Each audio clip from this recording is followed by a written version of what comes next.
এই যে এখন রাত বাজে 11টা, আর এখন বানাবো লুচি। এখন নাকি সবাই লুচি খাবে। হ্যালো বন্ধুরা, আপনারা সবাই কেমন আছেন?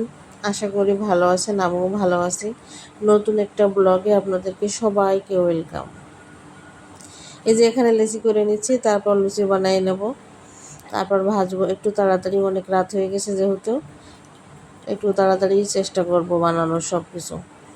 এই যে এখানে লুচি বানাই নিচ্ছি, এবার তেল দিয়ে দেবো। তেল দেওয়ার পরে এক এক পিস করে ভাজবো, আর তেলের পরে ছাড়বো। একটা বানাই তেলে দিছি, কিন্তু তেলটা গরম হয়নি, এই জন্য প্রথম লুচিটা কিন্তু আমার ফুলেনি ভালো। এই জন্য মনটা খারাপ হয়ে গেল। প্রথম একটা লুচি দিলাম, কিন্তু ফুললো না, কিন্তু পরেরটা কিন্তু বেশ সুন্দর ফুলেছে। মানে প্রথমে তেলটা গরম হয়নি, তো এই জন্যই ফুলেনি। পরেরটা দেখেন খুব সুন্দরভাবে ফুলে গেছে কিন্তু লুচিটা। তারপর আমার মেয়ে বলছে, মা লুচি নিয়ে দাঁড়াও, তোমার একটা ছবি করে দিই।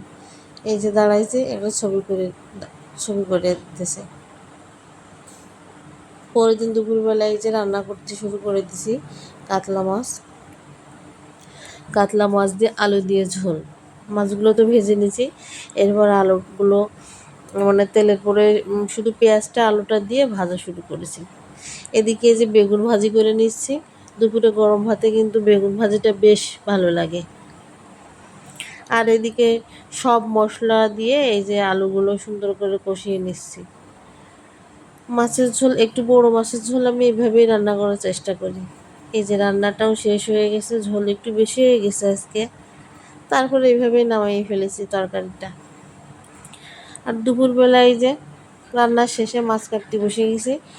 অন্যদিন মাছ কাটে নিয়ে আসে, কিন্তু আজকে আর মাছটা কাটে আনিনি। অনেক দিন ধরে ভাবছি এই লাউ গাছটার ভিডিও করব, তো করাই হচ্ছে না। 2 মাস হয়ে গেছে এর বয়স। মানে নিচেই ছাগলে হানা করে বলে এইভাবে নেট দিয়ে ঘিরে রাখা হয়েছে। 3টে লাউ গাছ এখানে, মানে এত চিকন, অনেক চিকন। এখানে মানে ভালো মাটি না তো, আর পর্যাপ্ত পরিমাণে সারও নেই, এই জন্যই গাছটা কিন্তু দেখতে সুন্দর হচ্ছে না। তারপরে দেখলাম পাশের বাড়ির এক কাকিমার লাউ গাছ লাগাইছে। প্রথম দিকে একটু চিকন ছিল গাছটা, কিন্তু পরে ছাদে মানে চালে ওঠার পরে তখন থেকে গাছটা সুন্দর তরতাজা হয়েছে। নিচে একটা বেগুন গাছও আছে। ভাবছি কালকে আবার এই গাছের গোড়ায় আর একটু জল দেবো। 2 দিন পর পর জল দিই।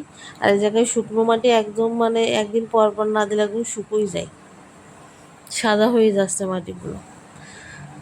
এই যে আজকে সকালবেলা আমাদের হাঁসে একটা অদ্ভুত ডিম পাড়েছে, একদম ছোট। Bye bye.